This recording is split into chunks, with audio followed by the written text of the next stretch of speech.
নমস্কার, দোলার বাঙালিয়ান রান্নাঘরে আপনাদেরকে স্বাগতম। আজকে অন্য ধরনের একটি রেসিপি নিয়ে চলে আসলাম। তালের রুটি।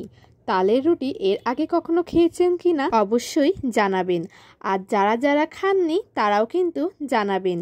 তাহলে দেখে নিন আমি কিভাবে এই তালের রুটিটা করছি। প্রথমেই তো দেখলেন তালটা আমি সুন্দর করে গলিয়ে নিয়েছি। এখন তালটা জ্বালিয়ে নিতে হবে। তালটা যখন ঘন হয়ে যাবে তখন বুঝতে হবে তালটা সুন্দরভাবে জ্বালানো হয়েছে বা গরম করা হয়ে গেছে। দেখুন তালটা কিন্তু আমার ভালোভাবে জ্বালানো হয়ে গেছে। এইদিকে নিয়ে নিচ্ছি ময়দা।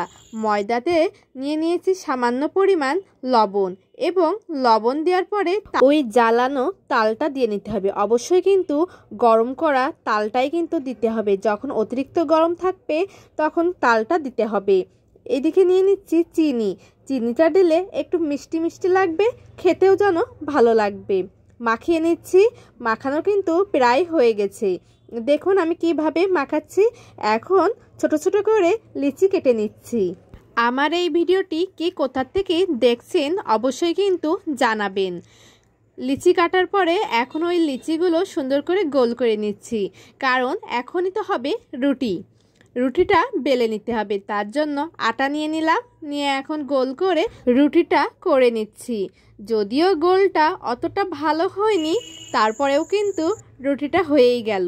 আমার ভিডিওটি যদি আপনাদের অবশ্যই ভালো লেগে থাকে তাহলে লাইক, কমেন্ট, শেয়ার করবেন। এছাড়াও কমেন্ট কিন্তু অবশ্যই করে জানাবেন কে কোথা থেকে আমার ভিডিওটি দেখছেন আর কেমন লেগেছে। এই তো হয়ে গেছে গোল করে রুটি বেলা। দেখুন কতটা সুন্দর হয়েছে আর কতগুলো রুটি হয়েছে। এখন রুটিগুলো সেকতে হবে, গরম করে খাওয়ার উপযোগী করে তুলতে হবে। এর আগে তো আপনারা অনেকভাবেই রুটি করে খেয়েছেন, কিন্তু এইবার থেকে তালের রুটি করে খাবেন। তাল দিয়ে আপনারা অনেক ধরনের পিঠা করে খেয়েছেন, বড়া করে খেয়েছেন, কিন্তু এখন একবারটা তালের রুটি করে খাবেন।